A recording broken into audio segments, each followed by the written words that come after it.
Hi guys, Luna's still recovering and I can't leave her on her own, and she can't come into my office, so I'm going to do a video of her here.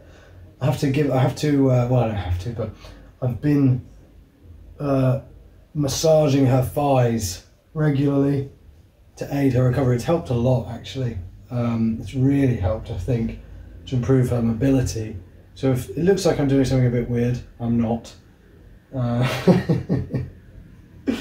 I'm just massaging the sort of fatty area on the back of her legs and a little bit on her shoulders as well, because sometimes they overcompensate when they have an injury in the sort of hindquarters, and apparently they get really sort of hench shoulders, which, you know, sounds interesting. But yeah, anyway, I've been thinking about, a long time I've been thinking about AI and this idea that it's going to take a lot of jobs. And for starters, my opinion is extremely uninformed. I'm just thinking out loud really, because I just think it's an interesting topic and I have some ideas. But what I feel, people say often AI it's not going to take away jobs because it will create new jobs. I don't agree with this. I don't think this is true. I think it will create new jobs. I don't think it will create enough new jobs to compensate for the jobs that it takes. Otherwise, it's probably not performing a very useful service, is it? I get that it will enable new possibilities and new frontiers, and therefore there will be new jobs created around those, but I'm just not convinced by that. I think that ultimately automation taken to its extreme will just take away so many jobs that it's hard to imagine, and perhaps that's all it is, it's just hard to imagine. Maybe it will happen, but it's just hard to imagine. But it's hard to imagine a scenario in which it creates anywhere near as many jobs as it takes. I mean, you think about it, right? For example, driverless cars, when those properly become a thing, every driving job gone. Every delivery driver, it's just gone, no need. Automated checkouts at supermarkets, yeah, they have the person who has to man the automated checkouts, but or monitor them and make sure they're all right. Easy, Pooch, easy. But sit up if you want. Then, am I taking up all your space? Yeah, probably. Sorry. But that's one person. It used to be four, one for each checkout, you know. And there you go, good girl. And I know there's other people behind the scenes. Of course, there's people who create the things. There's people who, but with normal checkouts, traditional checkouts, that those people existed as well. So. You can see examples of it taking more jobs than it creates. Not many people work at the bank anymore. Of course, they need people to work online for the bank, for the cybercrime department, for all of this. But I feel that the point of something being done more efficiently with technology is it requires less manpower. And what we're seeing in a lot of jobs nowadays is you don't have to work very hard. And that doesn't mean the job is easy. It means you don't work that much and you spend half your day pretending to work, and you feel like shit because you're not really doing anything and you're killing time and trying to pretend to work. I know so many people, I don't know many people, I'm quite a social life, but I know of so many people, and I'm aware of so many people in so many jobs where people don't really have to do anything.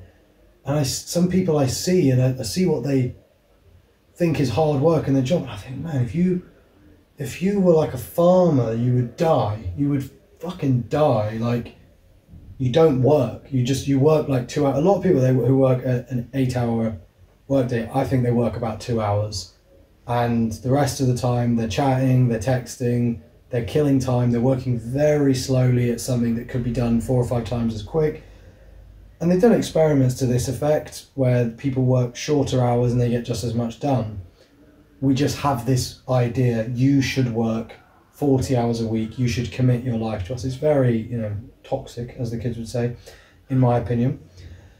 And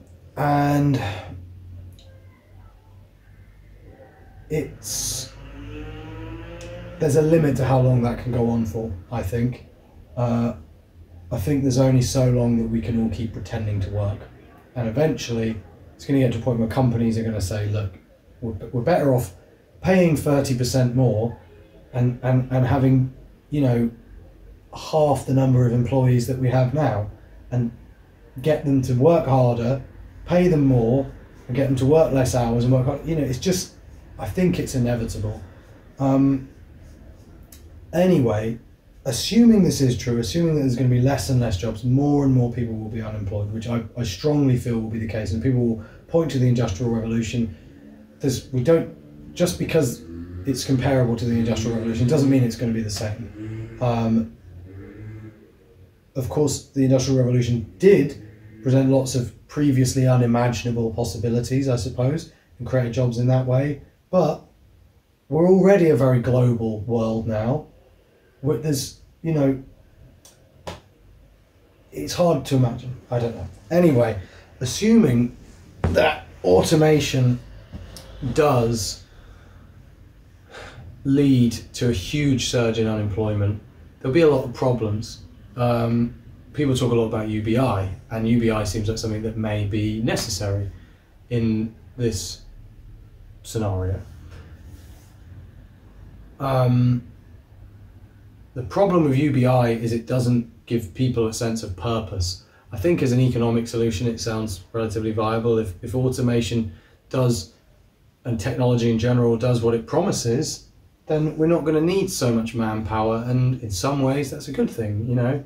It will take some of the work off our hands. But people still need to live, and so it's fair that we distribute the fruits of our, you know, technological labour amongst people. It just, there won't really be another way, otherwise it will be impossible for people to survive, and it just wouldn't really be fair. I'm not by any stretch of the imagination a communist or anything close. I just think that you have to deal with reality, and should the reality of the workforce, the necessity of our workforce being greatly diminished present itself, then we do need to deal with that. We need to find a solution to that. But UBI, it won't give people a sense of purpose. It won't give people something to occupy their time. It won't give people an identity. And in a lot of communities where there's a lot of crime, people always say it's poverty, and I don't agree that it's poverty necessarily that leads to crime. Poverty, of course, is a predictor of crime. I'm not denying that. I think a lot of the time it's joblessness that leads to crime. A lot of people are poor. There's a lot of places where people are very poor. There's a lot of places where the median income is very low. You know, there's places in Europe where the median income is a few €100s, and where people don't have much, and it's hard to save even, but they have jobs, they have paths they can take in life, they have some form of purpose or identity, they have a reason to get up in the morning. I'm just going to close the window. Oh.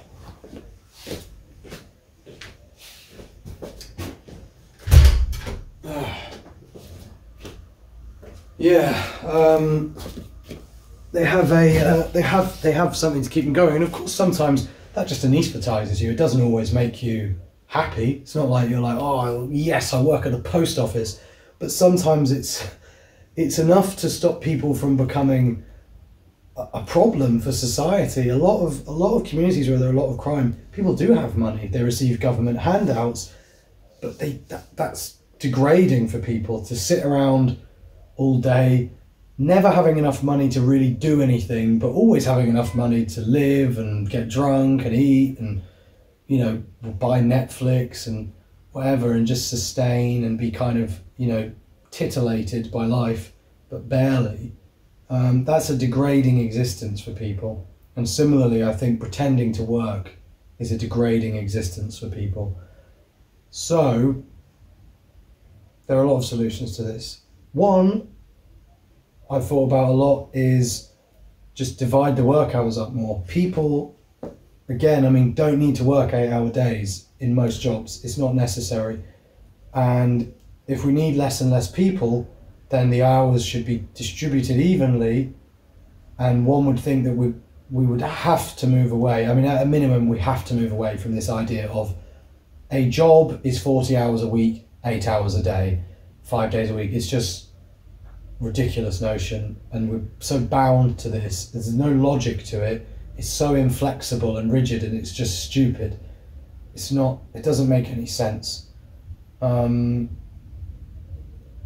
Yeah, and so that will have to change. And I think that would be a good thing in a way, but it depends, I mean, what sort of hours we're talking about, and it depends how easy that process is. And, you know, we've everything is centered around this kind of mode of working. So I don't know, but it's crazy. It's crazy that you go to a place, you travel there, say you work, you know, 8 hours a week, 40 hours a week, which is not that much compared to some jobs. You know, say you commute 45 minutes each way, that's an hour and a half. 9.5 hours of your day, that's not including the time when you're getting ready, you're brushing your teeth, you're fucking doing this and that. When you get home, you're too tired to do anything but look at your phone. You end up in the evening sometimes a couple of hours free, and you feel like shit anyway. You got a couple of hours to fucking get drunk or watch TV or something, and then you've got 2 days at the weekend. And at the weekend, you usually have to catch up on your chores and stuff, and you've got loads to do already. So it's not, it's hard to spend that time doing something meaningful or enjoyable or fulfilling. A lot of people just spend the weekend recovering or just getting hammered, and then they spend the week recovering, and their work week is even worse. And I think both of those things are a product of our weird work culture. And I do understand, you know, you always have in your head the comparison of like, oh, well, you know, a rice farmer works 1,000,000 times harder than this, and you know, we're all like, you know, we're all just soft, and it's not that hard, and it's not, you know, you should try a real job, this is easy, and this is okay. But if something is more soul destroying than it needs to be, and it does appear that our work culture is quite soul destroying for people, then why be that way? Why have it be that way? You know, if we can be better than we should. Comparisons are helpful when they encourage us to do something positive or change for the better, but comparisons when they just encourage us to be negative, say, no, you should just carry on doing your crappy job in this crappy way and just tolerate it because someone else has it harder somewhere else. But it doesn't make any sense. You know, you should try and improve things where you can. Anyway, the main thing I wanted to get onto, the point of this video, a thing I've been thinking about a lot, is we have concurrently many different factors. We have automation, we have this weird work culture, we have a, in quotes, but perhaps not in quotes, a mental health crisis. I would say there is a mental health crisis. I firmly believe there is. And we have a breakdown in our communities, and unprecedented levels of isolation and alienation and disconnection. Can you take these 4 or 5 whatever things and combine them productively? I think you can. And some of this is not well thought out. I'm just putting it out there because I think it's a good idea. You could have, and some of these, what I mean is some of these details are very vague. I don't know how exactly it would work. I'm just, you know, whatever. You could have a kind of system of, for example, let's say, this is just one way you could do it. You have UBI, right? And everyone gets enough to live, and it's fine, and life has been made materially very easy by, like, you know, scary robots that do everything for us and fucking plough the fields and make weird slop that we have to eat. Because of course a lot of this stuff has the possibility of being quite dystopian, such radical changes in our lifestyle, and quite, you know, sort of use the tools of authoritarian control. But we'll focus more on the sort of utopian vision for the purposes of this video, although I don't have a great deal of faith in the future sometimes with regards to, you know, the government and the system, as it were. But let's assume things are a bit better. So you get your UBI, right? And it's, you know, a reasonable amount, it's all right, everyone can live. And then there are kind of opt-in programs. Maybe they're for additional benefits or just for more money. And say, for, you know, you get £2,000 from UBI, an extra 300, it's not going to put you way above everyone else in the world, but it's nice. It means, oh cool, you know, everything is kind of priced in a certain way, but I've got this extra bit and I can treat myself, or I can do this or that, or more, whatever. And I'm not suggesting there should be a world where there's a cap on what people can earn and everyone has the same thing, and, you know, again, I'm not a communist at all. I'm just talking about the UBI part, right? And being very vague, knowingly. But there's some incentive, basically. Everyone has what they need. It's taken care of to a basic level, but there's some incentive to do more. And that could just be having your own business. I still think, of course, people should be allowed to do that, even if it's rendered a bit pointless in some respects by robots. Of course, you should be able to do what you want and fucking earn what you want. But I think a lot of people won't. A lot of people don't have the drive and motivation to do that. So there could be a kind of opt-in program. There could be many different types of opt-in programs, but one I was thinking of is something akin to, it's a mess, sorry, but there's a two-pronged idea. Most people can't afford therapists, right? They're fucking expensive. If you go on like the NHS or you go private or something, it's crazy. And I don't have that much faith in the overall quality of them either, or the sort of industry as a whole. I think it's a bit creepy, but not all of them, great people doing it. It can be so useful. I'm not, you know, dismissing the whole thing, but I've talked a bit about my feelings on it in previous videos. But at the same time, if we don't have communities, we don't have proper relationships, we don't have friends anymore, we don't, you know, we're all living, I'm talking to you like this. We need to talk, we need to be understood, we need that. We're social animals and it's hard, and people get really, really unhappy and they feel so alone. Therapy can be a great way to solve that, and that's a job that we're not going to want robots to do anytime soon. Most of us, maybe some will. I personally would not. I would much rather talk to a person and know that they really understood me. So, of course, that could be one of the jobs, that there'll be more people doing therapy. Who knows, maybe. But the other thing, what I was just previously talking about before I interrupted myself to go off this tangent about therapy, is a system a bit like the sponsorship, kind of like buddy system of AA, where you're kind of, people become random strangers, randomly, you know, are kind of not responsible for one another, but are in some respect responsible for one another, are basically grouped together in different groups and have to, sorry Luna, this isn't as relaxing as you thought, is it? You thought you were going to get a nice thigh massage, and instead I'm shouting about automation and therapy and stuff that you don't understand. What's on your head? What's on your head? You stink. Your breath stinks. Oh wow. Sorry. No, it doesn't stink. It smells nice. It smells really nice. What is it? Where you have to do things, you have to support one another during certain hours, for example, say. So it's not a job, but it's like, from these hours, people kind of have one another's back. There's a kind of, like AA, right? And you'd think, because it sounds on the surface, you think that sounds crazy. People aren't going to want to do that. They're not going to work well together. They're not going to do it. But people do it in AA, and it works really well. And people are randomly paired together. I don't know, maybe it's not random always. Maybe they choose, they say this person's experiences are similar to this person's experience, but you could do that to some degree anyway. But there's not necessarily a reason why they should work well together, but it appears to work quite well in AA. People have sponsors. When they feel like they're going to relapse, they can call their sponsor, but then their sponsor has a sponsor, and everyone is kind of supporting one another, and there's this kind of thing, and it gives the sponsors a sense of responsibility and purpose, and it gives the people being sponsored a feeling that they have someone to turn to, someone they can talk to, someone they can rely on. I think this is a very good system.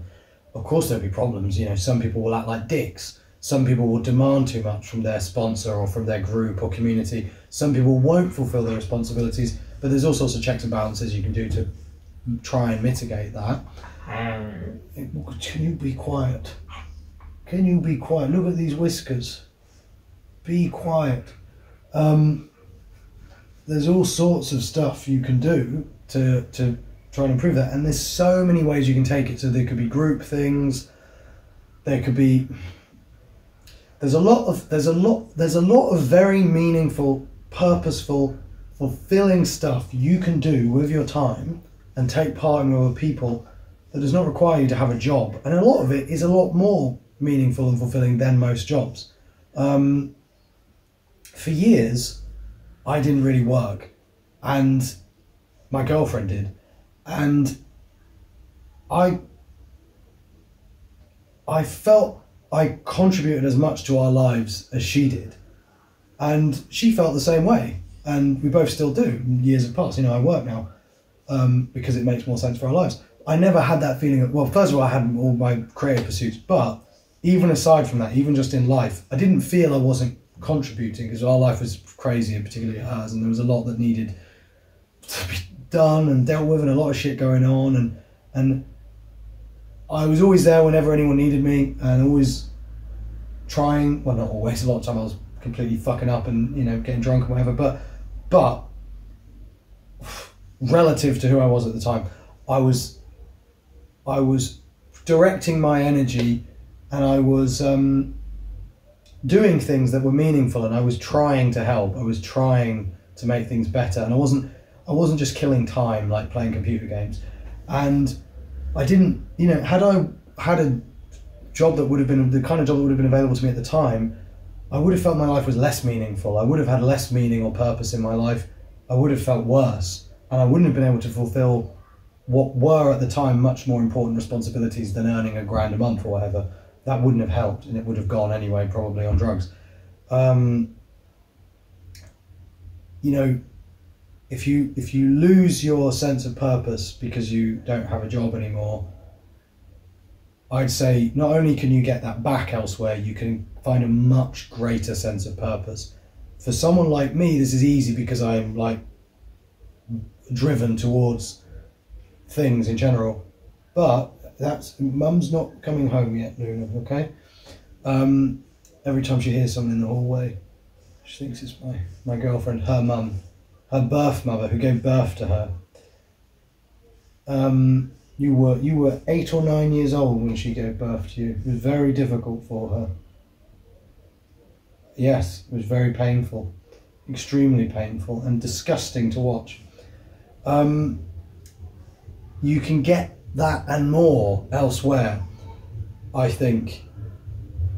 There's so people in communities, back when we were in small communities, we didn't have jobs. People had roles, of course, in society, but we didn't have jobs in the way we have them now. It's not like, oh, this person's this person works at Ladbrokes and this person's a chef. Of course, I understand people have roles. It depends on what community you're talking about, but that people were a part of one another's lives. On communes, people don't have, again, I know people sometimes do have jobs on communes, but that's not where the sense of purpose comes from. The sense of purpose comes from looking after one another, helping one another, understanding one another, forging relationships, talking to one another, and doing whatever needs to be done, helping each other, helping to cope with life, to feel.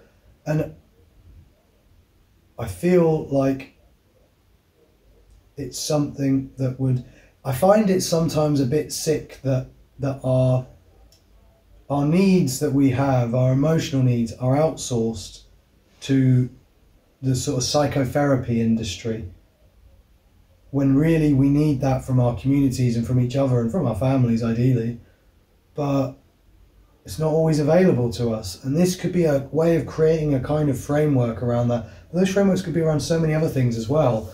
People could be incentivized to get involved in so many ways that were meaningful, again, more meaningful than most jobs in a consumer capitalist society. People could be incentivized to get involved with one another in meaningful ways and with the world, not to mention art and things like that, but that's something people can or can't do on their own. You know, it's not, you know, but there are so many, this might be a bad comparison. Take prison, right? In prison, people have nothing to do, and they create programs. It depends what country you're in, of course.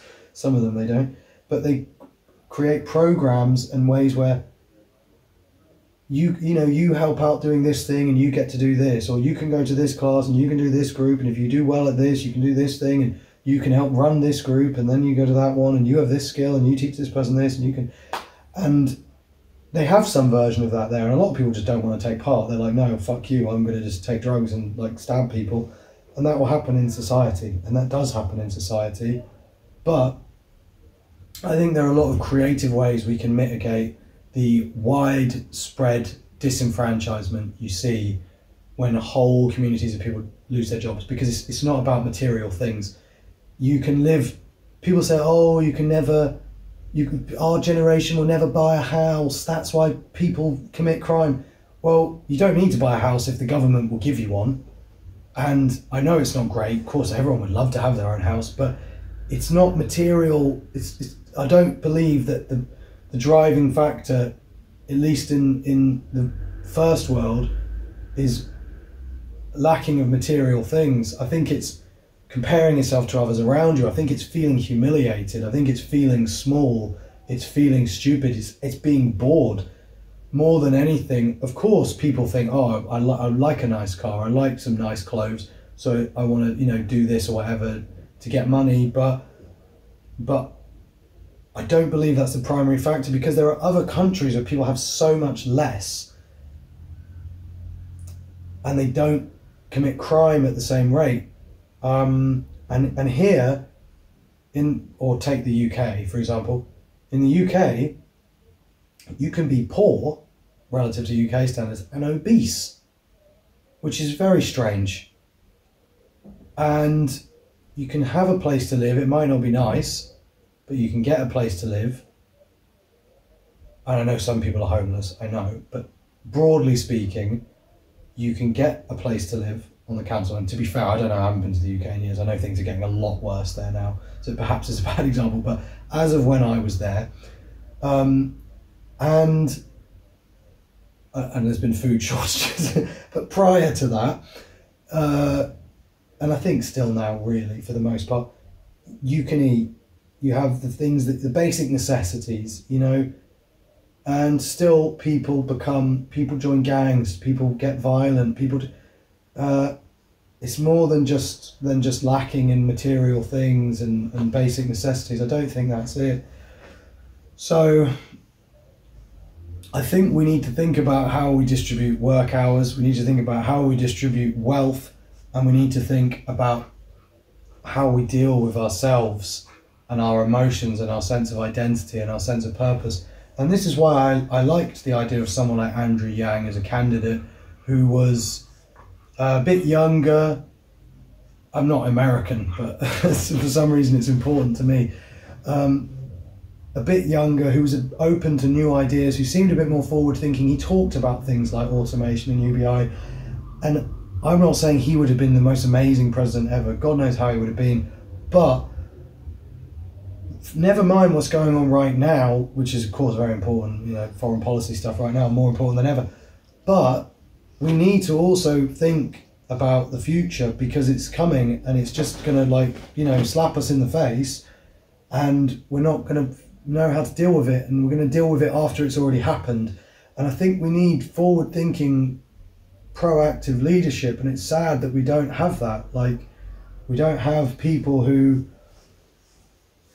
really look at the world for what it is. We have people who posture and pander about certain issues and take certain stances to appease certain people, and I don't know if they're even appeasing them.